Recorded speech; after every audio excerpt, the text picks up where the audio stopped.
Kembali lagi bersama channel kita semua. Jika Anda suka, jangan lupa komen, like dan subscribe, serta bila Anda berkenan, aktifin subtitlenya supaya ada tulisan teksnya. Kita langsung ke ceritanya. Perintah Kaisar Naga. Bab 5139-5141. Pria parubaya itu berubah menjadi abu, dan semua anggota suku ditelan oleh kesengsaraan guntur. Setelah jangka waktu yang tidak diketahui, kesengsaraan guntur menghilang, dan pemandangan berubah menjadi keheningan yang mematikan. Tanah penuh dengan mayat, penuh darah. Dev melepaskan perisai emasnya, wajahnya pucat, dan dia tampak sangat lemah. Untuk menyelamatkan lusinan orang ini, Dev hampir menghabiskan seluruh kekuatannya. Jika dia ingin menyelamatkan orang lain, Dev tidak memiliki kemampuan sebanyak itu. Kenapa kamu tidak menyelamatkan pemimpin klan kami? Kamu jelas bisa. Pemuda berpakaian putih itu melotot ke arah Dev dan mulai menuduh Dev. Matthew dan yang lainnya bergegas mendekat, lalu Matthew menamparkan pemuda berpakaian putih itu. Ingat, dia bisa menyelamatkanmu, tetapi dia juga bisa membunuhmu. Setelah Matthew selesai berbicara, dia mendukung Dev dan berkata, apakah kamu baik-baik saja? Aku tidak apa-apa. Dev menggelengkan kepalanya, tetapi tiba-tiba mengerutkan kening, dan melihat ke kejauhan dengan waspada. Mereka datang. Dev berkata dengan wajah serius. Ayo pergi. Matthew juga merasakannya, dan segera membawa Dev dan yang lainnya pergi seketika. Melihat ini, puluhan kultivator dari klan Wuyu juga langsung mengikuti mereka. Tepat saat orang-orang ini pergi, tiga sosok yang terbungkus jubah hitam muncul. Melihat mayat-mayat di tanah, mereka bertiga menunjukkan senyum puas. Kemudian mereka bertiga membagi pekerjaan dan mulai mengumpulkan jiwa-jiwa orang mati dari mayat-mayat ini. Dev dan teman-temannya melarikan diri sejauh ribuan mil sebelum mereka berhenti. Pada saat ini, Dev terengah-engah. Dia baru saja menghabiskan terlalu banyak energi dan tidak punya waktu untuk mengisinya kembali. Dia harus berlari sejauh itu. Sepertinya tubuhku masih perlu dilatih, kalau tidak aku tidak bisa melihat kesengsaraan guntur berwarna darah dan mencapai surga keempat. Dev merasakan kelelahan dan rasa sakit di tubuhnya dan berkata dengan penuh emosi. Dev memutuskan untuk mencari kesempatan untuk menggunakan teknik pemurnian tubuh liar yang telah diperolehnya berturut-turut untuk membuat tubuhnya lebih kuat. Selama periode waktu ini, kekuatannya meningkat terlalu cepat, dan karakter fisik Dev jelas tidak dapat mengimbanginya. Selain itu, Raja Iblis Awan Merah merasukinya berulang kali, menyebabkan tubuhnya penuh dengan luka. Dev harus meningkatkan tubuh fisiknya sesegera mungkin. Rekan Taois, terima kasih telah menyelamatkan hidup kami. Gadis itu datang dan mengucapkan terima kasih kepada Dev bersamanya. Untuk apa berterima kasih padanya? Dia melakukan ini karena dia mengambil semua sumber daya kita. Ini kesepakatan, jadi tidak perlu berterima kasih padanya. Lagi pula, dia bisa saja menyelamatkan pemimpin klan, tetapi dia hanya berdiri dan menonton.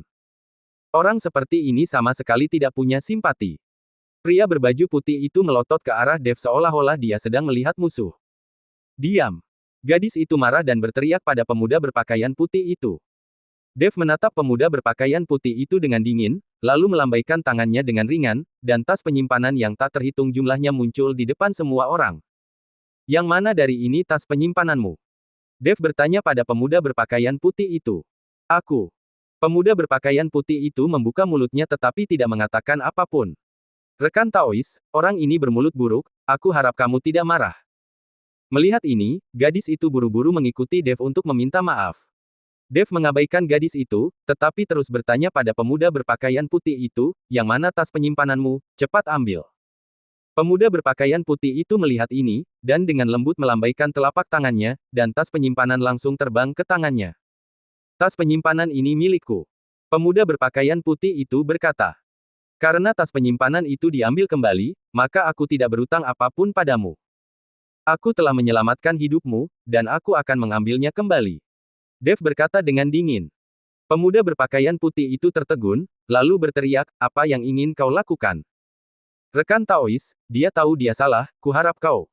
Gadis itu juga ingin meminta maaf kepada Dev. Tetapi Dev tiba-tiba melambaikan tangannya, dan pedang penebas naga muncul di tangannya, dan cahaya pedang keluar. Pemuda berpakaian putih itu tidak punya waktu untuk bereaksi, dan kepalanya langsung terpenggal. Melihat kepala pemuda berpakaian putih itu jatuh, puluhan kultivator semuanya terkejut, lalu melotot ke arah Dev. Orang-orang ini ingin menyerang Dev, tetapi dihentikan dengan putus asa oleh gadis itu. Tidak seorang pun diizinkan bergerak, ini salahnya sendiri, rekan Taois ini tidak melakukan kesalahan apapun. Gadis itu berteriak untuk menghentikan orang-orang ini. Dev hanya melirik dengan dingin, aku menyelamatkan nyawa kalian, aku dapat mengambilnya kembali kapan saja, jika kalian tidak ingin hidup, maka ambil kembali tas penyimpanan kalian. Kata-kata Dev membuat puluhan kultivator ini menundukkan kepala dan tetap diam, dan tidak ada yang berani bergerak lagi. Mereka melihat kemampuan Dev, beraninya mereka. Rekan Taois, kamu menyelamatkan nyawa kami sangat berterima kasih padamu. Beberapa orang tidak tahu bagaimana membalas rasa terima kasih mereka, dan mereka ingin memeras rekan Taois secara moral. Mereka pantas mati. Gadis itu berusaha sekuat tenaga untuk menyenangkan Dev, aku tidak tahu apa nama belakang rekan Taois, bolehkah kami mengikuti rekan Taois? Gadis itu tahu bahwa akan sangat sulit untuk membangun kembali suku Wuyu hanya dengan orang-orang ini. Mungkin mereka akan terbunuh perlahan. Jadi dia harus mencari pendukung. Dengan pendukung, semuanya akan berjalan lancar. Sekarang, dia ingin Dev sebagai pendukung. Dev telah lama melihat pikiran gadis itu, dan mendengus dingin, kalian jaga diri kalian sendiri. Mulai sekarang, kita tidak berutang apapun kepada satu sama lain. Setelah itu, Dev berbalik dan pergi bersama Matthew dan yang lainnya. Melihat punggung Dev yang menghilang, gadis itu menghela nafas tak berdaya dan hanya bisa membawa pergi anggota suku yang tersisa. Mengenai apakah mereka dapat menghidupkan kembali suku Wuyu di masa depan, tidak ada dari mereka yang tahu. Setelah Dev membawa Matthew dan yang lainnya untuk melakukan perjalanan ribuan mil lagi, mereka menemukan tempat tersembunyi. Dev meminta Matthew dan yang lainnya untuk melindunginya, dan dia ingin masuk ke menara penindas iblis untuk memulihkan diri. Jika situasinya seperti sekarang, dia khawatir tidak akan ada cara untuk menghancurkan sekte Tianyan. Dev terus-menerus memulihkan diri di menara penindas iblis. Sekarang Dev tidak perlu khawatir tentang sumber daya yang dia butuhkan. Sumber daya yang diperoleh dari klan alam liar kuno dan klan Wuyu sudah cukup baginya untuk dikonsumsi untuk sementara waktu. Saat memulihkan diri, Dev juga mulai berlatih teknik pemurnian tubuh liar. Dengan cara ini, Dev tidak tahu sudah berapa lama dia berada di menara penindas iblis. Ketika dia membuka matanya, dia menemukan ada lingkaran cahaya samar di sekitar tubuhnya. Mengambil napas dalam-dalam, Dev menemukan bahwa kekuatan tubuhnya sekarang berkali-kali lipat lebih kuat daripada sebelumnya. Harus dikatakan bahwa teknik pemurnian tubuh liar ini benar-benar hal yang baik, yang sangat membantu untuk menempa tubuh. Saat tubuh fisiknya menjadi lebih kuat, kekuatan Dev juga meningkat secara tak terlihat. Keluar dari menara penindas iblis, Dev menatap ke langit dan berkata, Tuan Hu, sudah berapa lama? Baru 3 hari, kata Matthew. Dev mendengar ini dan tahu bahwa dia telah berlatih di menara penindas iblis selama setahun penuh. Dev, bagaimana kabarmu? Apakah kamu sudah pulih? Jocelyn dan Beatrice bertanya dengan khawatir. Tidak masalah, kita bisa terus berangkat dan pergi ke sekte Tianyan. Dev tersenyum tipis. Inter memimpin jalan, dan semua orang langsung menuju ke sekte Tianyan. Sekte Tianyan terletak di puncak Tianyan, yang diselimuti kabut peri berkabut sepanjang tahun. Gerbang gunung itu diukir dengan es hitam selama 10.000 tahun, dan 8 karakter segel kuno, Tianyan Daotong, 10.000 tahun hijau abadi, tertulis di atasnya, memperlihatkan keagungan yang tak perlu diragukan lagi. Ketika Dev dan kelompoknya muncul di gerbang gunung di kaki gunung, mereka langsung dihentikan oleh 2 penjaga gerbang berjubah tao putih bulan. Biksu mana yang telah lancang masuk tanpa izin ke wilayah sekte Tianyan? Murid yang memimpin itu melirik Dev dan menyapu matanya ke arahnya. Melihat aura Dev biasa dan tidak menunjukkan fluktuasi yang menakutkan dalam kultivasinya, nadanya tiba-tiba menjadi sedikit menghina, sekte Tianyan kami adalah sekte besar dan tidak menerima orang sembarangan. Tidak bisa masuk tanpa izin. Cepat pergi. Matthew hendak melangkah maju untuk membantah, tetapi Dev mengangkat tangannya untuk menghentikannya. Dev mengangkat matanya ke gerbang gunung yang menjulang tinggi, dan lengkungan dingin muncul di sudut mulutnya, suruh orang yang bertanggung jawab di sekte Tianyanmu keluar, aku akan mengambil kepala anjingnya. Begitu suara itu jatuh, udara di sekitarnya tiba-tiba mengembun. Kedua murid itu awalnya tercengang, lalu tertawa terbahak-bahak. Hahaha. Dari mana orang gila ini datang? Berani berbicara omong kosong di depan sekte Tianyan.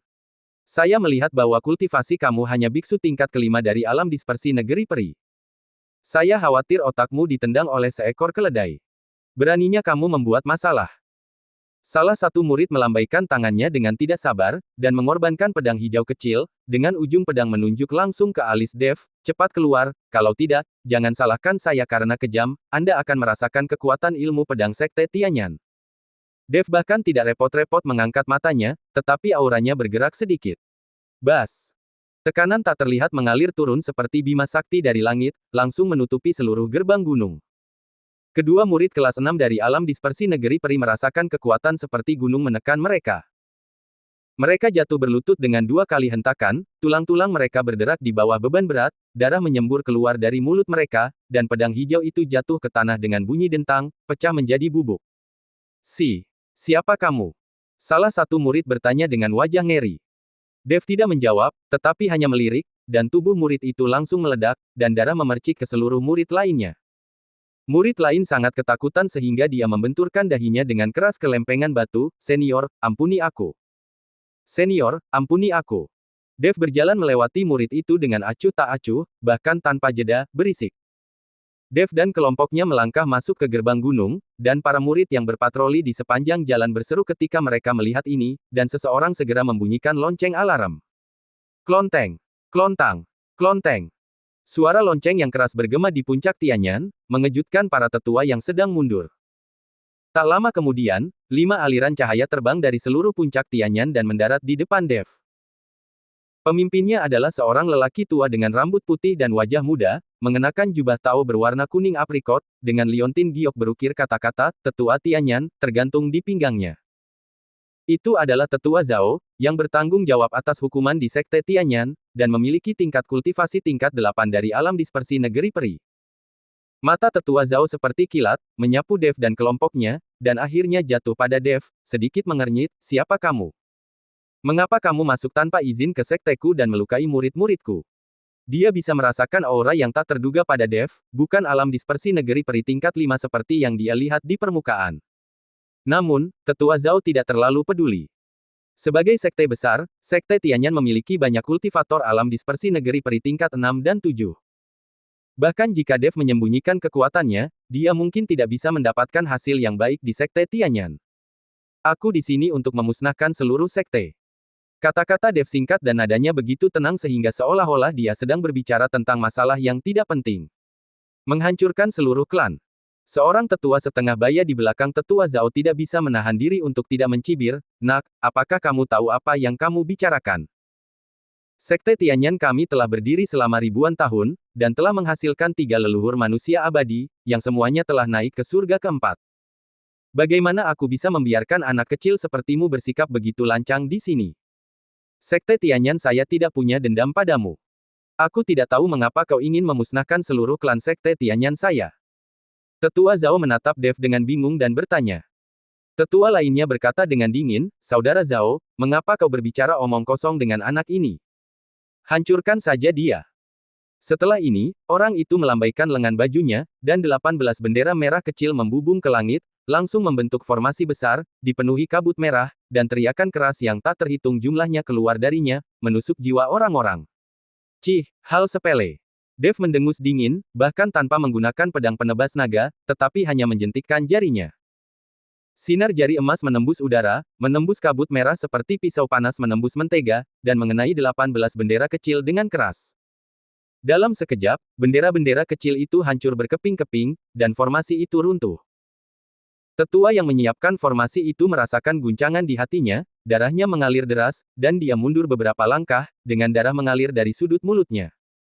Bersambung.